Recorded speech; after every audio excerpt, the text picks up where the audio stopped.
For example, you still buy Russian oil. Is that a problem? Why should it be a problem? If I'm smart enough to have multiple options, you should be admiring me.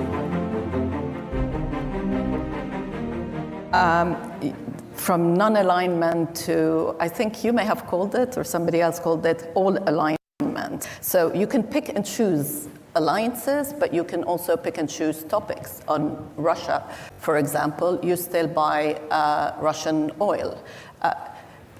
Is that okay with your counterpart from the US? Everything is, your relationship is fine, you can do whatever you want, whenever you want?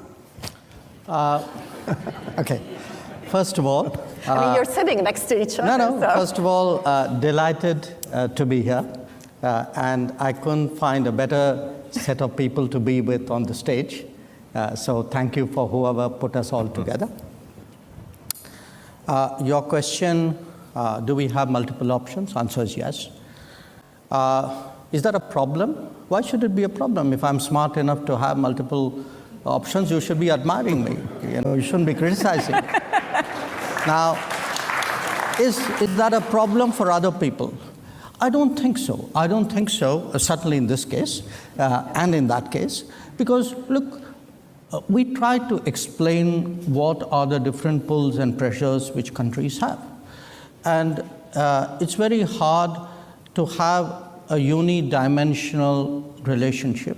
Now, again, different countries and different relationships have different histories. If I were to look, say, between the US and Germany, it is rooted, there's an alliance nature to it. There's a certain history on which that relationship is grounded. In our case, it's very different. So I don't want you to even inadvertently give the impression that we are purely and unsentimentally transactional. We are not.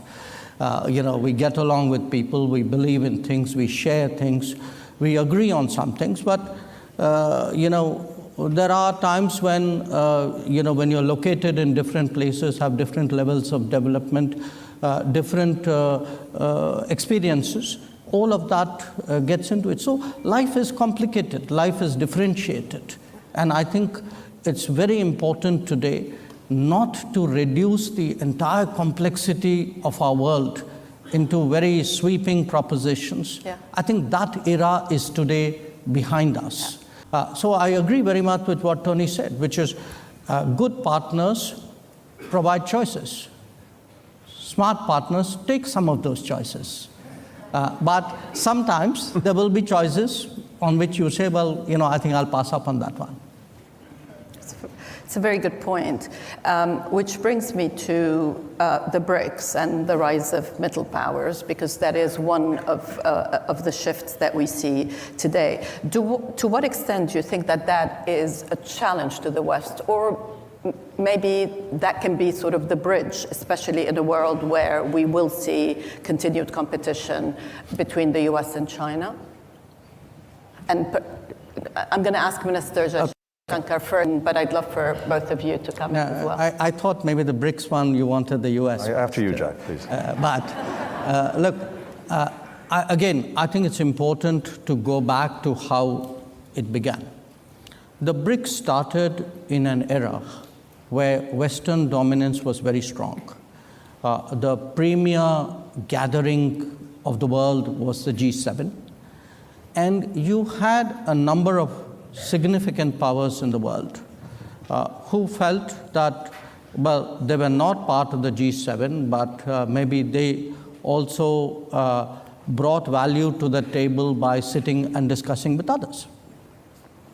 So in a sense, you had a collection of these countries. It was originally 4.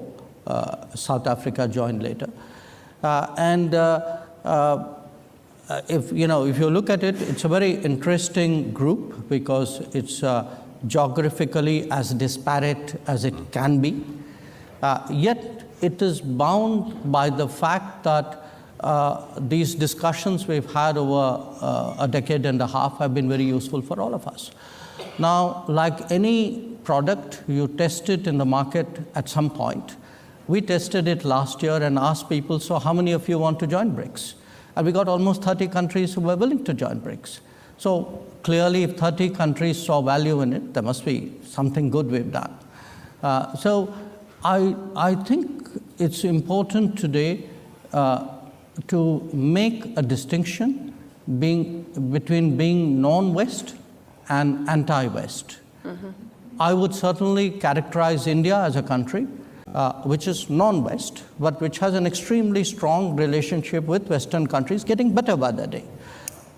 Not everybody else necessarily in that grouping might qualify for that description, but the contribution the BRICS has made, if one looks at the G7 and how it evolved into the G20, I think in a way, those additional 13 members who came into its bigger grouping, 5 of them are BRICS members. The fact that there was another group which was meeting regularly and discussing and debating, I think certainly was an input into the expansion of the G7 into the G20. So I think we did a service to the world.